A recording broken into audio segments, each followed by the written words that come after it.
என்றைக்கு தன் கணவன் மனைவி சேர்ந்து தேவனுடைய சித்தத்தை செய்வார்கள் என்பதற்காக பொறுமையாய் இயேசு அவர் காத்திருந்தது போல நமக்கும் அந்த பொறுமையை கொடுத்திருக்கிறார்.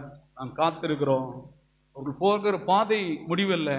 ஒரு நாள் போயிட்டு ரிட்டர்ன் என்ன பண்ணுவாங்க, வருகிறதே முடிவு என்பதை எங்களுக்கு தெரியும். ஆண்டவர் சொல்றாரு, எவ்வளவு தூரம் ஓடுறிய ஓடு, எவ்வளவு தூரம் தேடுறிய தேடு. ஏன்னா அவ்வளவு தூரம் ஓடி டைம் வேஸ்ட் பண்ணி,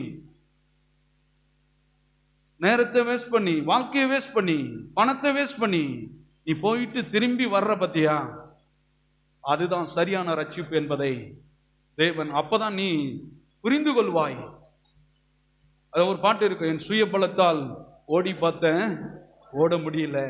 என் கால் பலத்தால் அதை கடந்துடலாம் அப்படின்னு கடந்து பார்த்தேன், கடக்க முடியல. என் வாய் பலத்தால் வாழ பார்த்தேன், வாழ முடியல. என் தோல் பலத்தால் சுமக்க பார்த்தேன், சுமக்க முடியல. நடக்க முடியல டாடி, வாழ முடியல. என்னை தாங்கிக் கொள்ளுங்கள் உன் கையில இப்படின்னு சொல்றதுக்காக தான் இவ்வளவு தூரத்திலும் அமைதியா இருக்கிறார்.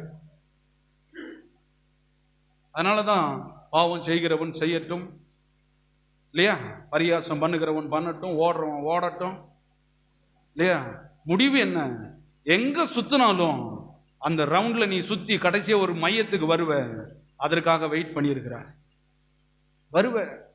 உலகம் முழுவதும் ஒரு மனிதன் ஆதாயப்படுத்தினாலும் தன் ஜீவனை, தன்னை படைத்த தேவனை, இந்த ரட்சிப்பை குறித்து உனக்கு ஒரு ஞானம் இல்லை என்றால் எல்லாமே நஷ்டம்தான். அதனால நாங்க நிறைய காரியத்தை செஞ்சிட்டு இருக்குங்க. ஆனால் யாருமே சரியான விசுவாசம் இல்லைன்னு பிசாசு காட்டுவான். ஆனால் நாங்கள் இந்த கண்களை அதை பார்த்துட்டு ஒரு முடிவுக்கு வரல.